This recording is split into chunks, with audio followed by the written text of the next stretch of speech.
Good morning बच्चों। आज मैं क्लास 7 का सीबीएसई बोर्ड का मैथ पढ़ाने जा रहा हूं और आपको क्लास 7 का सीबीएसई बोर्ड का मैथ का रोज़ एक वीडियो मिल जाएगा। जो बच्चे मेरे इस वीडियो को देखेंगे उनको मैथ में कोई दिक्कत नहीं होगा। तो चलिए स्टार्ट करते हैं। समय को बर्बाद ना करते हुए वीडियो को देखते हैं और अगर वीडियो देखने के बाद आपको अच्छा लगे तो लाइक और सब्सक्राइब जरूर कीजिएगा। तो है रेशनल नंबर्स यानी परिमेय संख्या। तो इंट्रोडक्शन पहले दिया हुआ है इंट्रोडक्शन। तो do you remember number system. तो नंबर सिस्टम आप लोगों को याद होगा कि 1 2 3 4 ... रेगुलर जा रहा है, लगातार जा रहा है, तो ये नेचुरल नंबर्स कहलाता है, प्राकृतिक संख्या कहलाता है। और अगर नेचुरल नंबर के साथ 0 रहे तो वो होल नंबर कहलाता है। और collection of natural numbers their opposites. और नेचुरल नंबर्स का ग्रुप है, समूह है, और उसका ऑपोजिट दिया हुआ है 0 के साथ। तो जैसे संख्या रेखा में दिखा रहा है यहाँ पे कि यहाँ 0 है, यहाँ -1 -2 -3 है, 1 2 3 है, तो ये इंटेगर्स कहलाता है। क्या कहलाता है? इंटेगर्स। अब है ये part of a whole is a fraction. Fraction is the ratio of two number. Fraction जो है वो दो संख्याओं का अनुपात है, रेशियो है। जैसे 1/4, तो 1 को 4 भाग में डिवाइड कर रहा है, तो ये रेशियो आ गया। क्या हो गया? रेशियो हो गया। तो फ्रैक्शन क्या है? रेशियो है। Fraction is the ratio of two numbers. Properties of fraction. Fraction का गुण क्या है? तो if p/q is a fraction then for any number natural number m। p/q यहाँ दिया हुआ है, p/q यहाँ दिया हुआ है, तो ये फ्रैक्शन हो गया। तो then for any natural number m, तो नेचुरल नंबर को अगर दिया है तो m को p और q दोनों से गुना करेंगे तो ये फ्रैक्शन समान में आ जाएगा, बराबर हो जाएगा। जैसे 2/4 है, तो यहाँ ऊपर में भी 2 से गुना करेंगे, नीचे भी 2 से गुना करेंगे, तो 2 दूना 4 और 4 दूना 8। तो ये 2/4 बराबर 4/8 हो जा रहा है। जब इसको काटेंगे तो इतना ही आएगा, 2 दूना 4 4 दूना 8, तो बराबर हो जा रहा है। If p/q is a fraction and a natural number m is a common divisor of p and q, then दिया हुआ है कि p/q अगर रेशनल नेचुरल नंबर में अगर फ्रैक्शन जो है p/q अगर एक फ्रैक्शन है, तो कोई भी नेचुरल नंबर, मान लीजिए m है नेचुरल नंबर, तो इसको अगर डिवाइड कर रहा है, m p को डिवाइड कर रहा है और m q को भी डिवाइड कर रहा है, तो ये दोनों आपस में बराबर होंगे। जैसे मान लीजिए 4/8 है, इसको 2 डिवाइड कर रहा है, ये इसको 2 डिवाइड कर रहा है, तो काट देंगे तो 2 वहाँ डिवाइड कर देंगे तो 2 दूना 4 हो गया। इसको भी डिवाइड कर देंगे तो 2 चौक 8 हो गया। तो ये और ये हमेशा बराबर ही कहलाएगा। तो फिर दिया है कि 2 fractions p/q and r/s are said to be equivalent. अब अगर p/q p के जगह पर 2 रखेंगे, q के जगह पर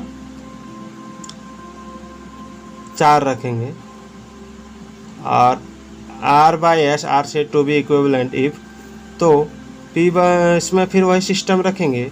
यहाँ भी 2/4 अगर है और यहाँ भी, तो इसमें से इसको गुना करेंगे, इसमें से इसको, तो 4 दूना 8 हो गया और फिर 4 दूना 8, तो दोनों गुना करने पर यदि बराबर आ जा रहा है तो दोनों बराबर हो जाता है। फिर है कि ये fraction p/q is said to be in its simplest और लोवेस्ट फॉर्म। कह रहा कि अगर कोई p/q को सिंपलेस्ट और लोवेस्ट फॉर्म में बदलना है तो कब बदलना है? जब p और q का कॉमन फैक्टर है वो एक रहे। क्या रहे? एक रहे। No common factor other than एक के अलावा कोई दूसरा कॉमन फैक्टर नहीं रहे, तो उसको सिंपलेस्ट और लोवेस्ट फॉर्म में कहा जा सकता है। जैसे मान लीजिए 4/5 रहे, तो इसका कॉमन फैक्टर 1 आ जाता है, तो ये सिंपलेस्ट फॉर्म में है। लेकिन यहीं पे अगर 20/40 रहे तो इसको काटते हैं तो कॉमन ये सिंपलेस्ट फॉर्म होता है, यानी लोवेस्ट फॉर्म में होता है। ये लोवेस्ट फॉर्म में है, ये कौन फॉर्म में है, लोवेस्ट फॉर्म में। अब है fractions can be compared as.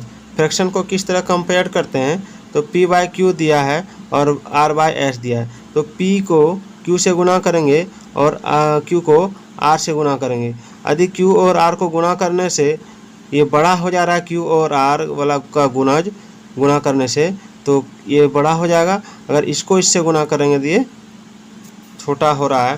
तो इसमें आइए उदाहरण से समझते हैं कि 2/4 5/8, इससे इसको अगर गुना करते हैं तो 8 दूना 16 हुआ, और इससे इसको गुना करते हैं 4×5 20 हो रहा है। तो बड़ा कौन हो जा रहा है, तो 5 से गुना किए तो ये बड़ा हो जा रहा है।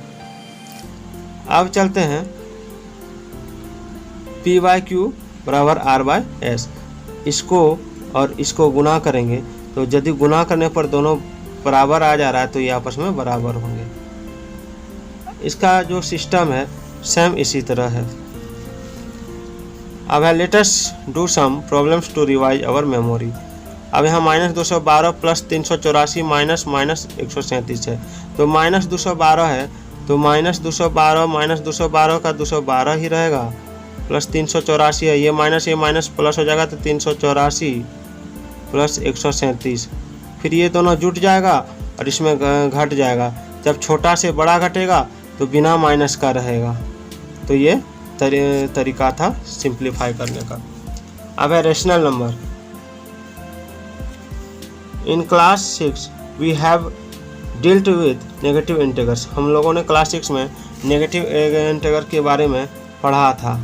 We shall be introduce negative fractions eg corresponding to 1/2 we have negative fraction -1/2।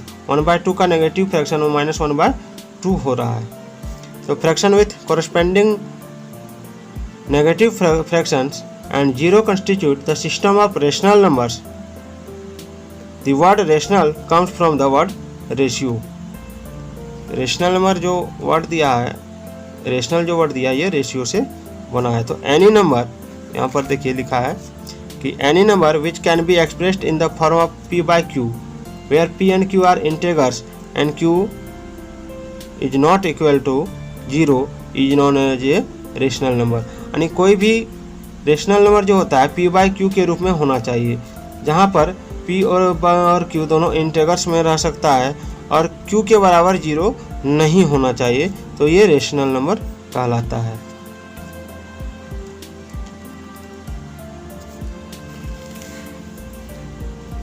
See the following rational number 1/5, 5/-2, 2/3, -1/5, -2/3, -2/-3, 1/-4। तो पॉजिटिव रेशनल नंबर्स 1/5, 2/3, -2/3, -2/-3। तो ये माइनस कट जाता है तो ये पॉजिटिव आ जाता है रेशनल नंबर, और जिसमें माइनस रह जाता है वो नेगेटिव रेशनल नंबर कहलाता है। तो आइए वर्कशीट को समझते हैं। इसको बना के दिखाने की ज़रूरत नहीं पड़ेगा क्योंकि सिंपल सा दिया हुआ है। तो which of the following are rational number, तो जिसमें जैसे -3 तो इसके नीचे 1 छिपा हुआ है तो ये रेशनल नंबर हो गया। यहाँ -2/3 ये रेशनल नंबर हो गया क्योंकि यहाँ p/q के रूप में आ रहा है, यहाँ भी p/q के रूप में आ रहा है, यहाँ p/q के रूप में नहीं आ रहा है। क्यों नहीं आ रहा है, क्योंकि यहाँ पर हम लोग जानते हैं कि रेशनल नंबर में q के बराबर 0 नहीं होना चाहिए, तो यहाँ नीचे 0 दिया इसलिए ये रेशनल नंबर नहीं है। बाद बाकी ये रेशनल नंबर है, ये भी रेशनल नंबर है और ये तो रेशनल नंबर है ही क्योंकि यहाँ पर q के बराबर नीचे 0 नहीं है। दूसरा है write down the rational number in the form p/q whose numerators and denominators are given below. तो -5 × 4, तो -5 × 4 तो 5 4 जा 20, -5 + 4।